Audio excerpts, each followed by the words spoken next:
सर्वेभ्यो नमो नमः। संस्कृत सीखो के यूट्यूब पटल पर मैं प्राध्यापक कृष्ण वशिष्ठ आप सभी का हार्दिक स्वागत और अभिनंदन करता हूं।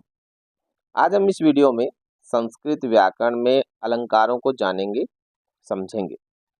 और ये अलंकार कक्षा 11वीं और 12वीं 11th और 12th दोनों ही कक्षाओं के लिए समान रूप से उपयोगी है कि एनसीईआरटी की पुस्तक शाश्वती भाग 1 और भाग 2 दोनों में ही अलंकारों का प्रयोग किया गया है। और हरियाणा बोर्ड में भी 11वीं और 12वीं दोनों ही कक्षाओं में अलंकार से प्रश्न पूछे जाते हैं, चाहे वो लक्षण पर आधारित हो, उदाहरण पर आधारित हो, या आजकल एक नया ट्रेंड भी चलाया गया है, नई विधा भी प्रश्न पूछने की बनाई गई है, सिलेबस में परिवर्तन किया गया है, जिसमें रिक्त स्थान आधारित भी प्रश्न अलंकार और छंद में भी पूछे जाते हैं। तो हम उसी को मद्देनजर रखते हुए आज अलंकार को जानेंगे। सबसे पहले जान लेते हैं कि अलंकार होते क्या है अलंकार। अलम पूर्वक क्री धातु से जब घय प्रत्यय करते हैं तो अलंकार शब्द निष्पन्न होता है, जिसका अर्थ होता है आभूषण। अलंकरोति इति अलंकारः अथवा अलंक्रियते अनेन इति अलंकारः, अर्थात जो अलंकृत और सुशोभित करता है उसे अलंकार कहते हैं। जैसे मनुष्य आभूषणों का इस्तेमाल करता है अपने आप को सुंदर दिखाने के लिए और अच्छा दिखाने के लिए, सुशोभित होने के लिए। तो उसी प्रकार से अलंकारों का प्रयोग भाषा के अंदर और भी चमत्कार पैदा करने के लिए, सुंदर दिखाने के लिए, अलंकृत करने के लिए किया जाता है। अलंकार के मुख्यतः 3 भेद हैं। पहला है शब्दालंकार, दूसरा है अर्थालंकार और तीसरा है उभयालंकार। अर्थात अलंकार के 3 भेद हुए, शब्दालंकार, अर्थालंकार, उभयालंकार। सबसे पहले जानते हैं शब्दालंकार क्या होते हैं। शब्दालंकार जो अलंकार केवल वर्ण अथवा शब्द की शोभा बढ़ाते हैं वे शब्दालंकार कहलाते हैं। जैसे अनुप्रास और यमक, अर्थात जब किसी अलंकार में वर्णों के द्वारा, शब्दों के द्वारा शोभा बढ़ती है तो वे शब्दालंकार कहे जाते हैं। अर्थालंकार क्या होते हैं? जो अलंकार अर्थ की सुंदरता को बढ़ाते हैं उन्हें अर्थालंकार कहा जाता है। अर्थात किसी शब्द का प्रयोग किया गया और वो केवल शब्द की वजह से न होकर अर्थ की वजह से अगर उसमें चमत्कार उत्पन्न होता है, शोभा को बढ़ाता है, तो उसे अर्थालंकार कहा जाता है। जैसे उपमा, रूपक आदि। अब तीसरे प्रकार के जो अलंकार हैं वे हैं उभयालंकार।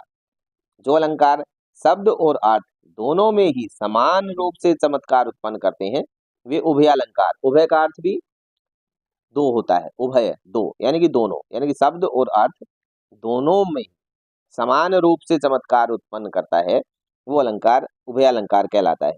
जैसे श्लेष अलंकार। और श्लेष अलंकार शब्द और अर्थ दोनों में ही चारुता लाता है, इसलिए वो उभयालंकार कहा जाता है। अब शब्दालंकार में हम सबसे पहले जान लेते हैं अनुप्रास अलंकार। बड़ा ही महत्वपूर्ण है, इंपॉर्टेंट है। अक्सर हर पेपर में हर साल ये पूछा जाता है। इसका लक्षण जानते हैं, वर्ण साम्यम अनुप्रासः, और कहा गया काव्य प्रकाश ब्रैकेट में दिया गया। अब इस बात को आप जान ले, यहाँ साहित्य दर्पण दिया है और यहाँ काव्य प्रकाश दिया है। तो अलंकारों के लिए 2 ग्रंथ बेस के रूप में माने जाते हैं, जो अलग अलग यूनिवर्सिटियों में पढ़ाए जाते हैं। कुछ जगह काव्य प्रकाश सिलेबस में लगा है, कुछ जगह साहित्य दर्पण सिलेबस में लगा है। तो दोनों ही ये महत्वपूर्ण ग्रंथ हैं, दोनों के ही लक्षण प्रयोग किए जाते हैं। तो ये दोनों में ही आप कोई भी लिखेंगे तो आपको नंबर पूरे मिलेंगे। अब अगर ये कहा जाए कि अनुप्रास अलंकार का लक्षण लिखें, तो आपकी मर्जी है, आप ये लिखें या ये लिखें। लेकिन पिछली बार से जो प्रश्न पूछे जाते हैं, अर्थात जब हरियाणा बोर्ड ने सिलेबस में परिवर्तन किया है, तो वो सीधा सीधा अनुप्रास अलंकार लक्षण उदाहरण सहित लिखें ऐसा नहीं कहते हैं। उसमें एक और विधा भी जोड़ दी है, तरीका जोड़ दिया है, जिसमें आपको खाली स्थान दिया जाता है। मान लीजिए यहाँ खाली स्थान दे दिया, अनुप्रास आपको दिया नहीं, और शब्द साम्यम वैषम्य अपि स्वरस्य यत् ऐसा दे दिया और कहा जाए कि रिक्त स्थान पूर्ति करें, तो आपको अनुप्रास उसमें लिखना पड़ेगा। अगर आपने केवल ये याद किया है वर्ण साम्यम अनुप्रास, तो आप पहचान नहीं पाएंगे कि शब्द साम्यम वैषम्य अपि स्वरस्य यत् ये भी अनुप्रास अलंकार का ही लक्षण है। तो आप इन दोनों को समझे, दोनों को जाने, दोनों का भाव या कहना एक ही है, और वो क्या है, इसके अर्थ से जानते हैं।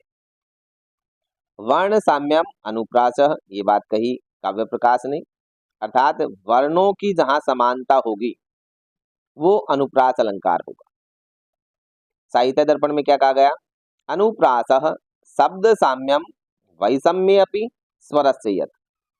अनुप्रास अलंकार वहां होता है जहां शब्दों की समानता हो और स्वरस्य वैषम्य अपि, अगर स्वरों की विषमता भी हो, अगर स्वर असमान भी हो, लेकिन शब्दों की समानता हो अर्थात व्यंजनों की समानता हो, तो वहां अनुप्रास अलंकार हो जाएगा।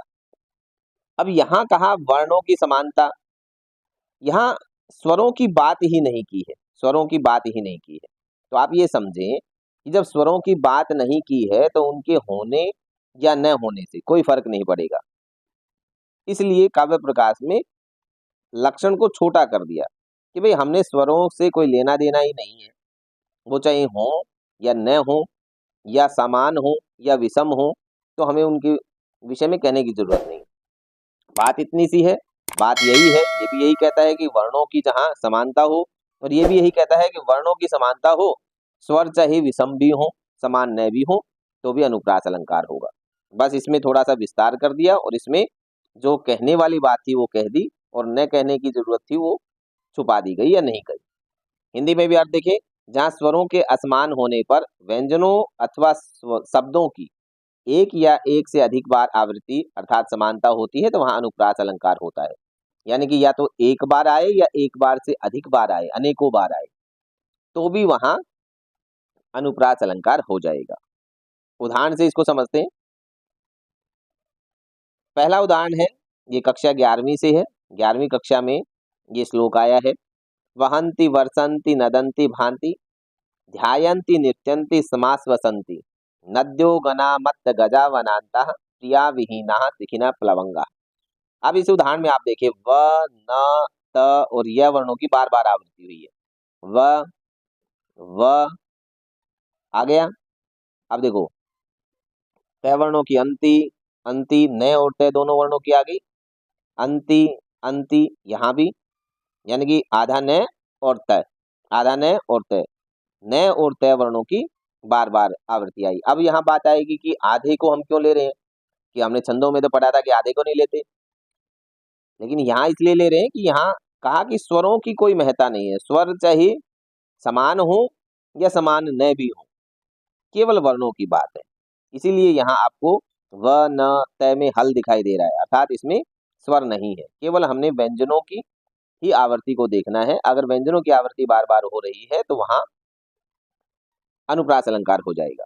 अब भी आप देखें, ध्यायंती य की आवृत्ति होगी, नृत्यंती यहाँ अब य की भी न की भी त की भी बार बार, ध्यायंती नृत्यंती समाश्वसंती, तो ये इस प्रकार से जहां बार बार आवृत्ति होती है तो वहां अनुप्रास अलंकार होता है।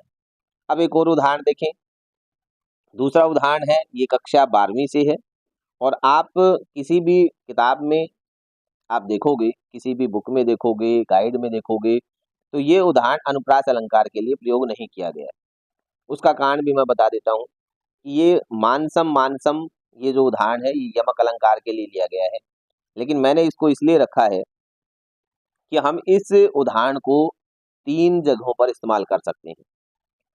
कैसे, अगर हमने एक ये उदाहरण याद कर लिया और 3 जगह पर हमने उसको रख दिया तो एक बार की ही मेहनत में हमें 3 जगह इसका फायदा होगा। जैसे उदाहरण हमने याद किया और अनुष्टुप छंद, आप देखेंगे यहाँ अनुष्टुप छंद है, अगर आपने अनुष्टुप छंद पढ़ा हो, नहीं पढ़ा हो तो हम उसके लिए वीडियो बना देंगे। अनुष्टुप छंद यहाँ है, तो अगर अनुष्टुप छंद का उदाहरण आए तो आप इसको लिख सकते हैं। दूसरा, यमक अलंकार के लिए तो यह है ही, मानसम मानसम विना, यमक अलंकार का ये उदाहरण है, वहां भी हम इसको लिखेंगे, और वस्तुतः वहां के लिए तो विशेष है ही। और तीसरा जो है वो नीरम नीरद, ये शब्द आ रहे हैं, तो न और रे वर्णों की पुनरावृत्ति यहाँ हुई है, यानी कि एक बार और आवृत्ति हुई है, पुनरावृत्ति हुई है, तो यहाँ भी अनुप्रास अलंकार है। तो यहाँ इसको रखने का एकमात्र उद्देश्य यही है, हमने मानसम मानसव पे ध्यान ही नहीं देना है, उसको विस्तृत करना ही नहीं है। आप यह उदाहरण लिखें और नीरम नीरज इसको अंडरलाइन करते हुए और आप लिख दें कि इस उदाहरण में न और रे वर्णों की पुनरावृत्ति हुई है, अतः यहाँ अनुप्रास अलंकार है। हालांकि आपको पेपर में हिंदी में लिखने की आवश्यकता नहीं है, केवल आप छंद और अलंकारों को संस्कृत में ही लिखेंगे, उसी में आपको नंबर मिलेंगे, हिंदी में लिखने से नंबर नहीं मिलेंगे।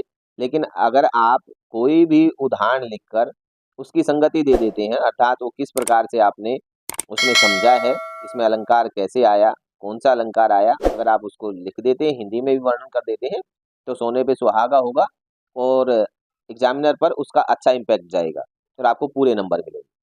तो इस प्रकार से आज हमने अलंकारों के विषय में जाना है, अलंकार होते क्या हैं और कितने प्रकार के होते हैं, और अनुप्रास अलंकार को भी हमने सरल किया।